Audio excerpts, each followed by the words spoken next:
sorry, please.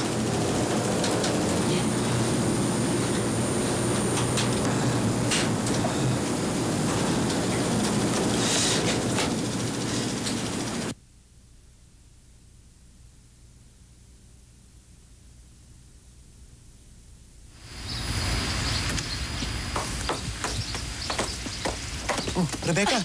Uy, may mga miss call si Sander sa akin kagabi. Tinatawagan ko pero hindi sumasagot. Sandali lang, ha? Rebecca, usap tayo minsan, ha? Oo. Sa'yo.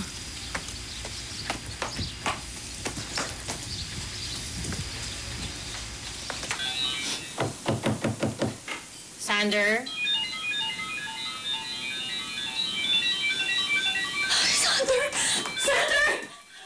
Ano nangyari sa'yo? Sander! Tulong! Tulong! Tulong! Tulong! Tulong! Ako! Ay, Sander! Tulong! Sander! Sander! Sander, gumising ka! Sandali, hindi akong tulong! Tulong! Sander, gumising ka! Sander! Hindi na mababago ni naman ang ginawa o hindi ginawa ng mga magulang mo. Pero ikaw, sa sarili mo, sa tulong ni Jesus, pwede mong baguhin ang lahat ngayon. Manalangin tayo. Ama namin sa langit, patawarin niyo po kami sa lahat ng nagawa naming kasalanan sa inyo. At tulungan niyo kaming magpatawad sa mga nagkasala sa amin. Isinusuko namin mula ngayon ang lahat ng sakit sa aming puso. At tulungan niyo kaming ayusin ang mga nagulo naming buhay. Sa pangalan ni Jesus, Amen.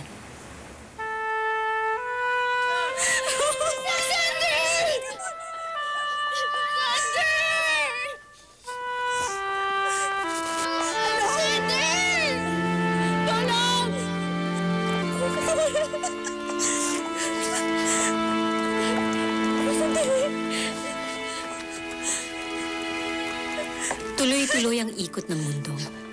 Hindi titigil ito dahil sa mga kasalanang nagawa sa atin at mga kasalanang nagawa natin. Pero hindi pa huli ang lahat. Ang lahat ng masakit na pinagdaanan at luhang iniiyak mo, nakikita lahat ng Diyos Ama. At sa tamang panahon, matatapos din.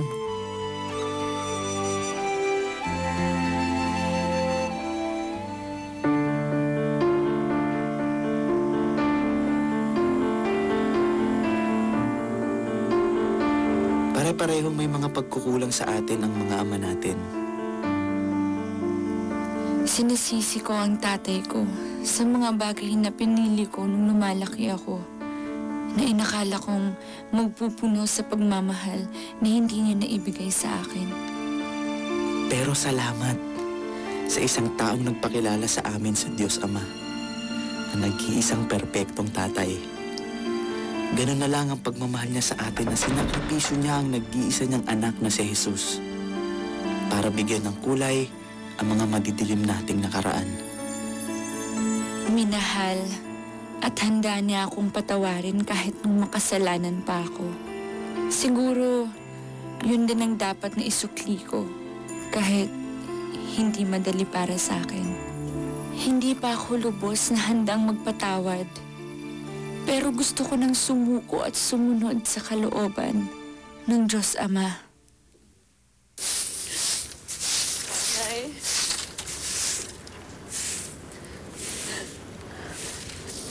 No?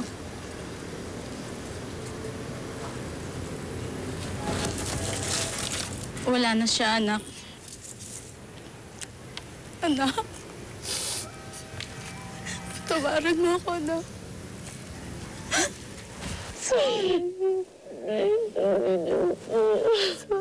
ko, anak. I'm sorry. Anak ko.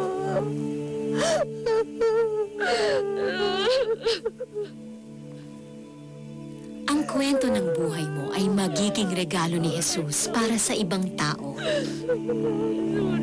na pareho ng pinagdaanan mo. Patawarin mo. Anak ko.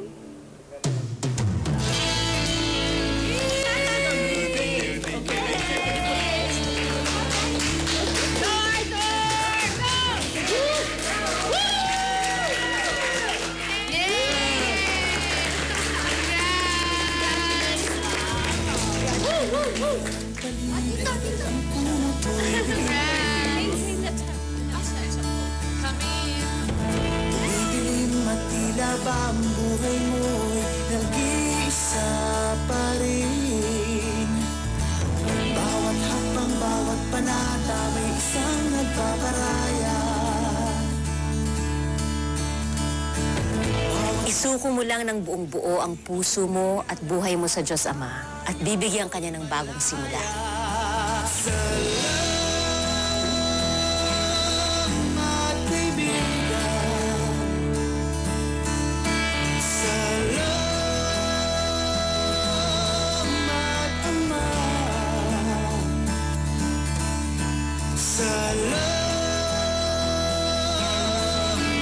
Bathala. Sulat mo mula ang hangin at ang You've just watched the lives of Vanessa, Sander, and Arthur. 3 different people, but each of them had fathers who hurt them in different ways. For one, na-abuse siya. Yung isa naman, parati siyang wala. He was always absent. For all those important occasions, important dates, he was always absent. Yung isa naman, demanded perfection. Kung hindi siya number 1, hindi po pwede. Lahat po sila ay nasaktan. They were all deeply hurt by their fathers. But you know what?